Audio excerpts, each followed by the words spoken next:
Hello दोस्तों, मैं हूँ सुभाष और स्वागत करता हूँ मेरी यूट्यूब चैनल इनमे के स्टाइलिश बॉयज पे।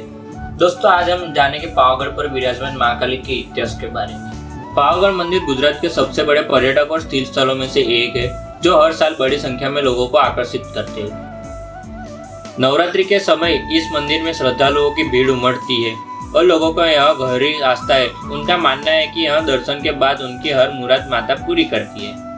देश भर में फैले 51 शक्तिपीठ में से एक पावागढ़ है। गुजरात भर में ऐसे 3 शक्तिपीठ आए हुए हैं, जो अंबाजी में विराजमान है माता अम्बे, बहुचराजी में विराजमान है माता बहुचर और पावागढ़ में विराजमान है माता काली। गुजरात भर में प्रसिद्ध महाकाली के मंदिर में हर दिन हजारों भक्त दर्शन करने के लिए आते हैं। पावागढ़ सभी धर्म के लिए खास है, क्योंकि यहाँ पर सभी तरह के मंदिर, मस्जिद और जैन मंदिर भी पाए जाते हैं। ये मंदिर गुजरात के पंचमहाल जिले के हालोल तालुका में पावागढ़ पहाड़ी पर स्थित है। हालोल से पावागढ़ 13 किलोमीटर दूर है। वडोदरा शहर से लगभग 50 किलोमीटर दूर है। पावागढ़ पहाड़ी की कुल ऊंचाई 822 मीटर यानी कि 1525 फीट है और 490 मीटर की ऊंचाई पर माची हवेली नाम का गाँव बसा है। यहाँ तक पहुँचने के लिए आप बस या अपनी प्राइवेट गाड़ी पे ले जा सकते हो।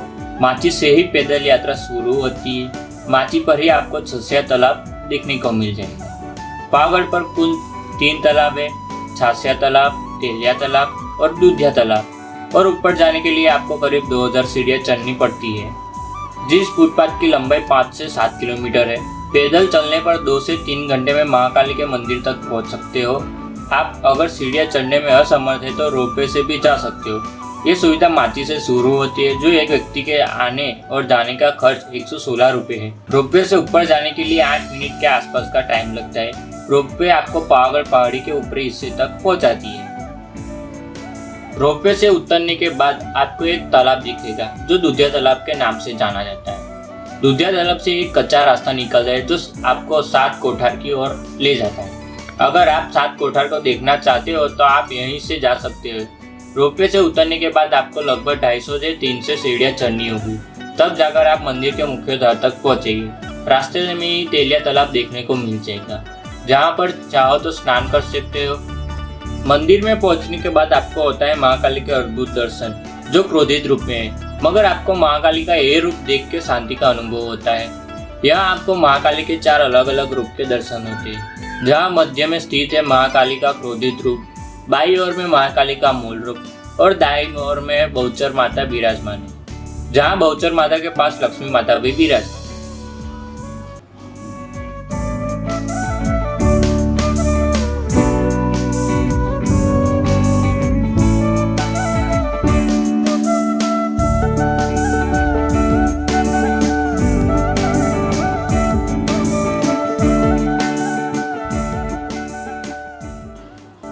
महाकाली नाम कैसे पड़ा?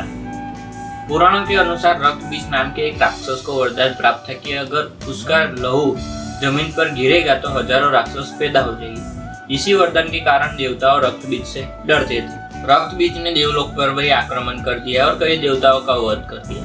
रक्तबीज को मारने के लिए स्वयं ब्रह्मा जी ने भी कोशिश की, मगर जब भी रक्तबीज पर वार होता और लहू जमीन पर गिरता तो हजारों राक्षस पैदा हो जाते। तब सभी देवी देवताओं भगवान शिव शंकर के शरण में जाते हैं। तब शिव जी पार्वती माता को रक्त बीज को मारने का उपाय ढूंढने को कहते हैं। पार्वती माता ने अपना एक रूप शिव जी के शरीर में प्रवेश करवाया। शिव जी ने अपनी तीसरी आंख से एक काले रंग की स्त्री को राक्षस के मारने के लिए बाहर निकाला।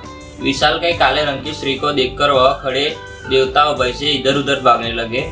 उस स्त्री के मस्तिका पर चंद्रदेव विराजमान थे। हाथ में त्रिशूल लिए राक्षसों का संहार करने के लिए उत्पन्न हुई माँ कालिका। रक्त बीज और उनकी सेना कालिका को देख के भागने लगे, मगर पल भर में देवी कालिका ने रक्त बीज का संहार किया और उनके लहू से देवी रक्तपान करने लगी।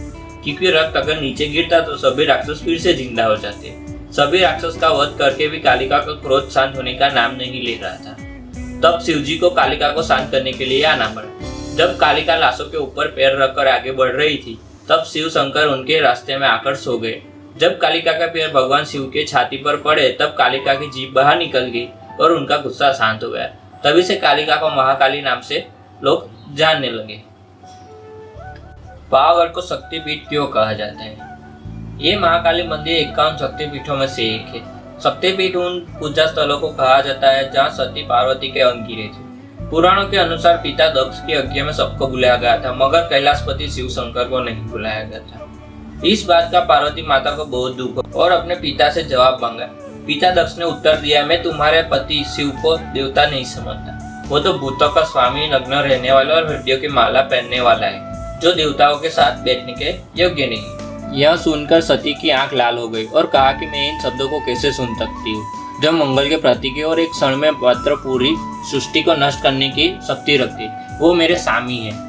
नारी के लिए उनका पति स्वर्ग होता है, मैं अब एक क्षण के लिए भी जीवित रहना नहीं चाहती। ये कहते हुए पार्वती यज्ञ के कुंड में कूद जाती है। जलती हुए लकड़ी के साथ सती का शरीर भी जलने लगता है। चारों ओर हाहाकार मच जाते हैं। देवता और ऋषि मुनि भागने लगते हैं। सती के जलते हुए शरीर को देखकर भगवान शिव क्रोधित हो जाते हैं और सती के जले हुए शरीर को कंधे पर रखकर सभी दिशाओं में तांडव करते हुए भ्रमण करने लगते हैं। इस समय में सती पार्वती के जलते हुए अंग जहाँ जहाँ गिरे वही शक्तिपीठ बनते गए।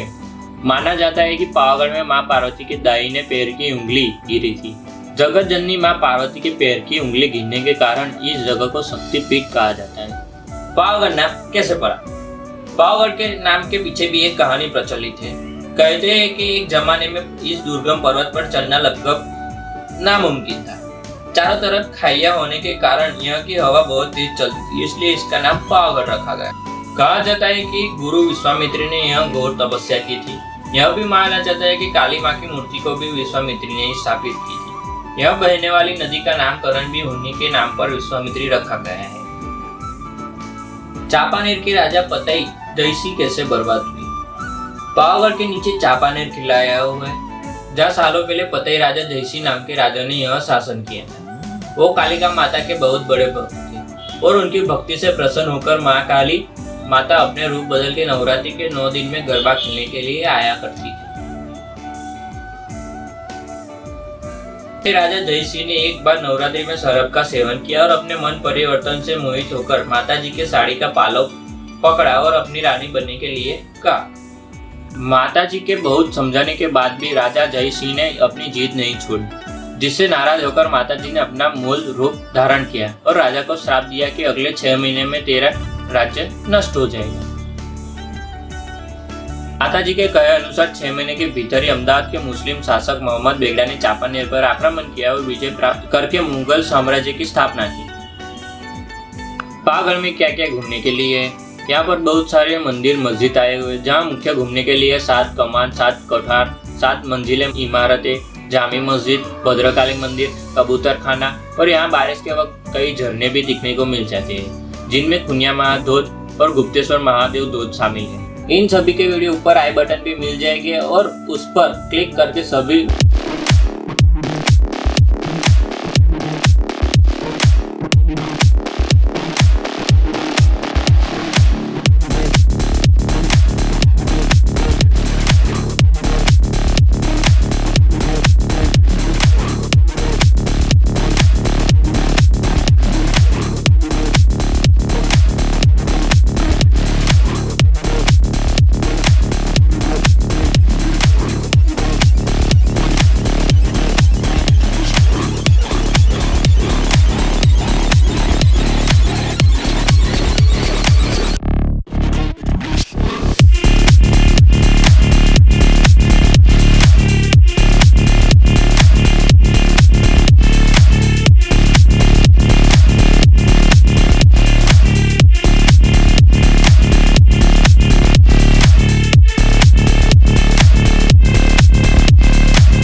पावागढ़ कैसे जाए?